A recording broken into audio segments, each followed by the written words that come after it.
Pada waktu itu, Abia, anak Yerobeam, jatuh sakit. Lalu Yerobeam berkata kepada istrinya, "Berkemaslah, menyamarlah, supaya jangan diketahui orang bahwa engkau istri Yerobeam, dan pergilah ke Silo. Bukankah di sana tinggal Nabi Ahia? Dialah yang telah mengatakan tentang aku, bahwa aku akan menjadi raja atas bangsa ini.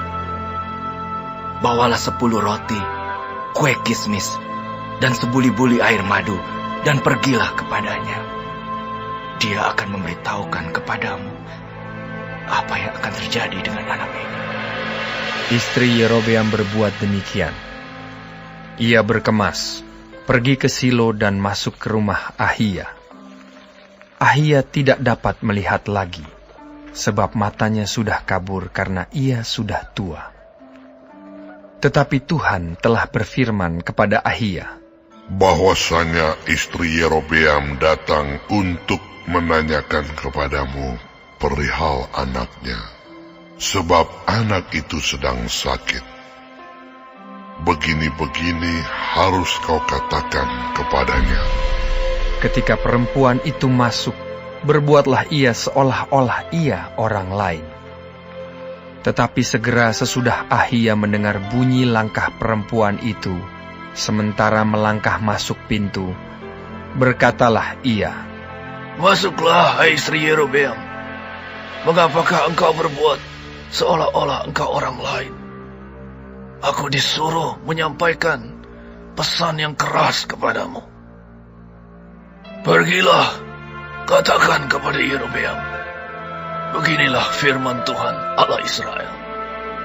Aku telah meninggikan engkau dari tengah-tengah bangsa itu dan mengangkat engkau menjadi raja atas umatku Israel.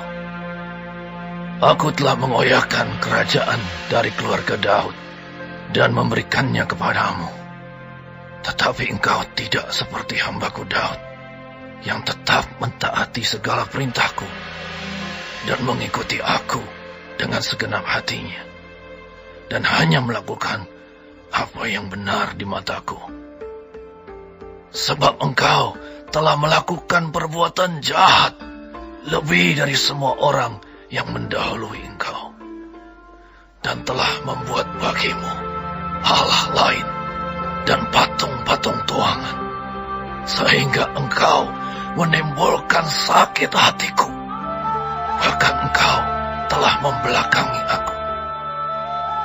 Maka aku akan mendatangkan malapetaka kepada keluarga Yerobeam.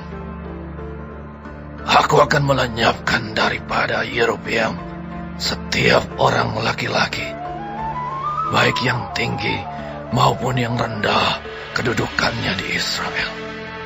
Aku akan menyapu keluarga Yerobeam seperti orang menyapu tai sampai habis.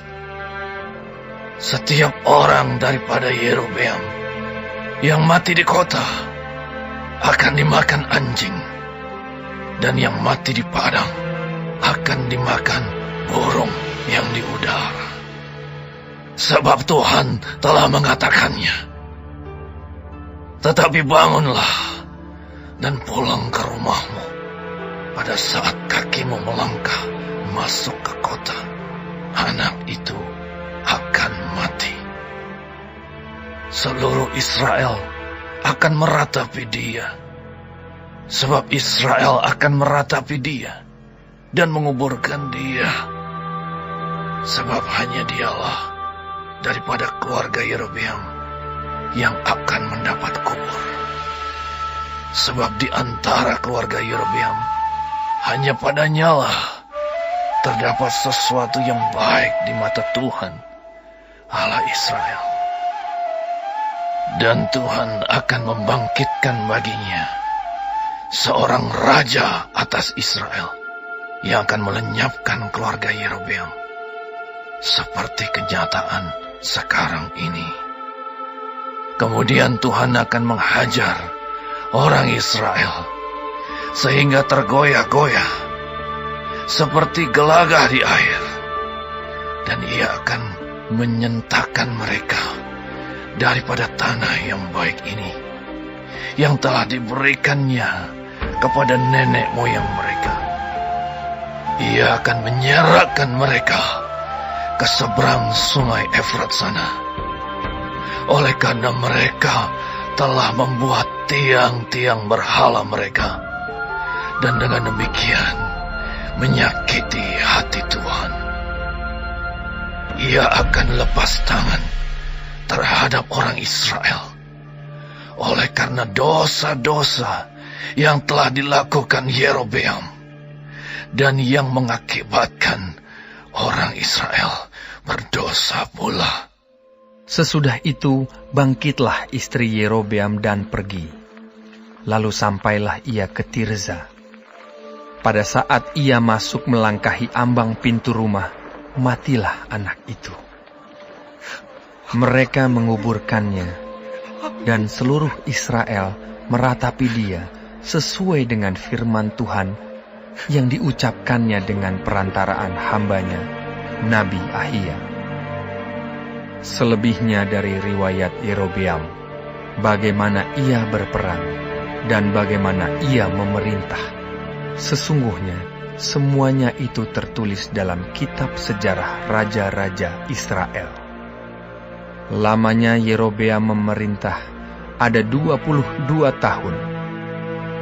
Kemudian ia mendapat perhentian bersama-sama dengan nenek moyangnya.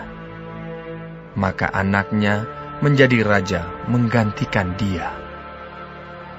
Adapun Rehabeam, anak Salomo, ia memerintah di Yehuda. Rehabeam berumur 41 tahun pada waktu ia menjadi raja. Dan 17 tahun lamanya ia memerintah di Yerusalem, kota yang dipilih Tuhan dari antara segala suku Israel untuk membuat namanya tinggal di sana. Nama ibunya ialah Naamah, seorang perempuan Amon. Tetapi orang Yehuda melakukan apa yang jahat di mata Tuhan, dan mereka menimbulkan cemburunya dengan dosa yang diperbuat mereka, lebih daripada segala yang dilakukan nenek moyang mereka. Sebab mereka pun juga mendirikan tempat-tempat pengorbanan dan tugu-tugu berhala dan tiang-tiang berhala di atas setiap bukit yang tinggi dan di bawah setiap pohon yang rimbun. Bahkan ada pelacuran bakti di negeri itu. Mereka berlaku sesuai dengan segala perbuatan keji bangsa-bangsa yang telah dihalau Tuhan dari orang Israel. Tetapi pada tahun kelima, zaman Raja Rehabeam, majulah Sisak, Raja Mesir, menyerang Yerusalem. Ia merampas barang-barang perbendaharaan rumah Tuhan dan barang-barang perbendaharaan rumah raja. Semuanya dirampasnya. Ia merampas juga segala perisai emas yang dibuat Salomo. Sebagai gantinya, Raja Rehabeam membuat perisai-perisai tembaga yang dipercayakannya kepada pemimpin-pemimpin bentara yang menjaga pintu istana raja. Setiap kali raja masuk ke rumah Tuhan, bentara-bentara membawa masuk perisai-perisai itu, dan mereka pula yang mengembalikannya ke kamar jaga para bentara. Selebihnya dari riwayat Rehabeam dan segala yang dilakukannya, bukankah semuanya itu tertulis dalam kitab sejarah raja-raja Yehuda? Dan terus-menerus perang ada antara Rehabeam dan Yerobeam. Kemudian Rehabeam mendapat perhentian bersama-sama dengan nenek moyangnya, dan ia dikuburkan di samping nenek moyangnya di kota Daud. Nama ibunya ialah Naamah, seorang perempuan Amon. Maka Abiam, anaknya, menjadi raja, menggantikan dia.